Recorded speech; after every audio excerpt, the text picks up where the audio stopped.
Olá, pessoal! Hoje nós vamos falar sobre biomas costeiros e as beach rocks, ou pedras de praia. Os biomas costeiros estão presentes onde exista uma interação entre terra e mar. São compreendidos por vários ecossistemas e essas interações podem se estender por quilômetros. Cada região pode apresentar um tipo de vegetação e, com isso, também diferentes espécies animais, o que torna cada um desses ecossistemas únicos de cada região.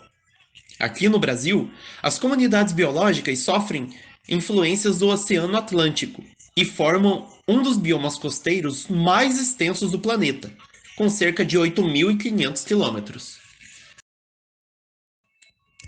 Esses ecossistemas que compõem os biomas são classificados a depender de suas características.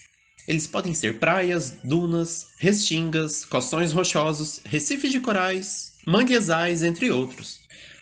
Esses ecossistemas, além de servirem como berçário para muitas espécies animais, como são casos de manguezais e os costões rochosos, também absorvem o impacto das ondas, atuando como barreiras naturais e impedindo o avanço do mar sobre o continente. Os biomas costeiros são tão diversificados que não é possível impor características comuns a todos eles.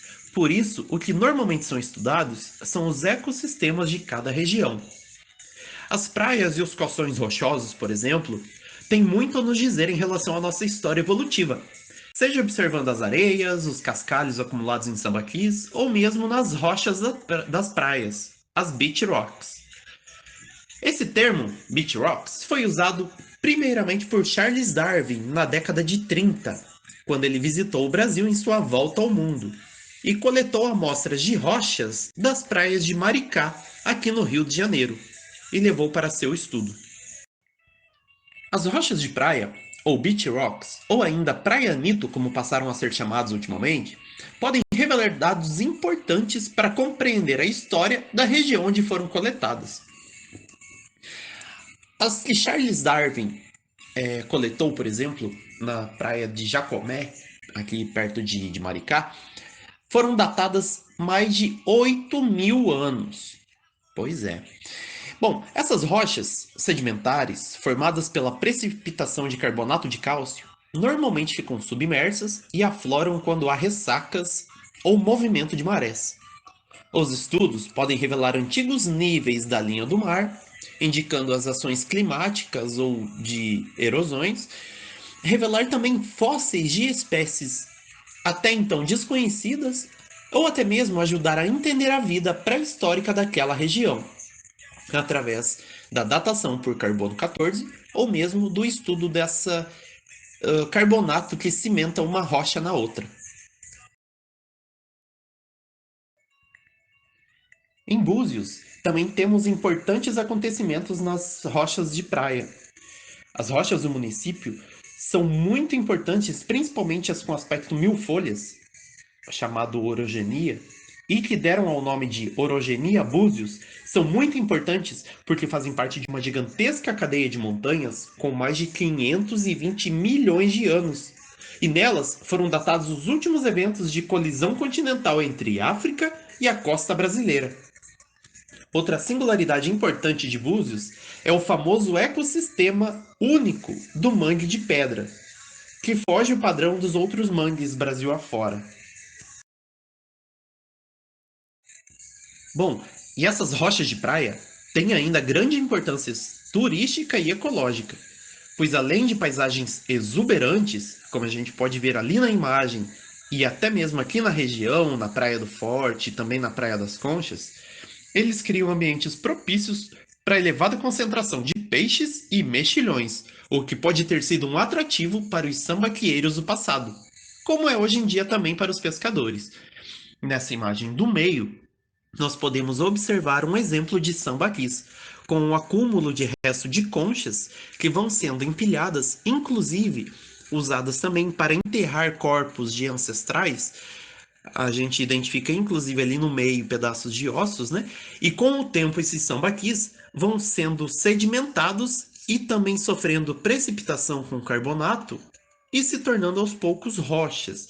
E daí surgem os fósseis, que a gente pode identificar hoje em dia e também datar mais ou menos a época em que eles existiram. Bom, aqui nós temos algumas curiosidades em relação às beach rocks, as rochas de praia, e no primeiro caso, numa praia da Nova Zelândia, onde as rochas sedimentares, de tanto serem polidas com o batimento das ondas, formaram essas estruturas arredondadas, o que lá eles chamam de ovos de dragões. Embaixo, à direita, nós temos outra imagem bem curiosa de uma praia na Irlanda, onde rochas basálticas tomaram essas formas quase que geométricas ao serem arrefecidas no mar. E as areias? O que nos contam? Bom, para começar, digamos que ela seja eterna. Pois é, já ouviu aquele ditado do pó viemos e ao pó voltaremos? É tipo isso. Ela nasce de uma rocha, nada, voa, desce montanhas, rios, geleiras, gruda um grão ao outro, envelhece, arredonda seus grãos, cansa e começa a se agrupar. Depois de milhões e milhões de anos, se torna uma rocha de novo. E aí vem a erosão e a areia de novo. As areias são sedimentos que se formam após a erosão das rochas, sejam eles por ação do vento, água, derretimento de gelo, enfim. E podem dar pistas da formação geológica e climática do local. Elas podem conter cores ou texturas diferentes, a depender do tipo de rocha da região, e também de como foi sedimentada. Por exemplo, se a fragmentação foi a partir do vento, a superfície fica fosca. E se houver muito atrito entre os grãos, o seu formato será mais arredondado. Quando a água é responsável pelo processo de erosão, os grãos ficam mais brilhantes, o que também acontece quando os locais têm mais rochas cristalinas, como o granito, que é rico em quartzo. As areias dos rios também podem ser utilizadas na construção civil e, quando elas são puras, empregadas na fabricação de vidro.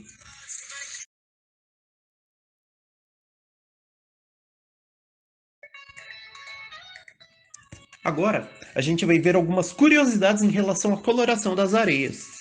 No primeiro caso, nas duas fotos de cima, as areias são verdes numa praia do Havaí. E isso é causado pela concentração de mineral olivina, formado pela lava enquanto arrefece no mar. Já embaixo, a areia preta de Punalu é formada por lava basáltica, que estoura ao chegar no mar e esfria rapidamente.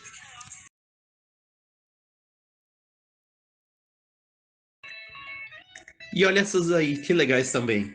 A areia vermelha é criada devido à oxidação do depósito de lavas rica em ferro, e embaixo traços roxos na areia, que é formada devido ao manganês que desce das colinas ao redor. Bom, pessoal, meu trabalho foi isso aí, tentando empregar um pouco do estudo da geologia, principalmente o estudo das rochas, numa aula para biologia para o ensino médio. Obrigado e até a próxima!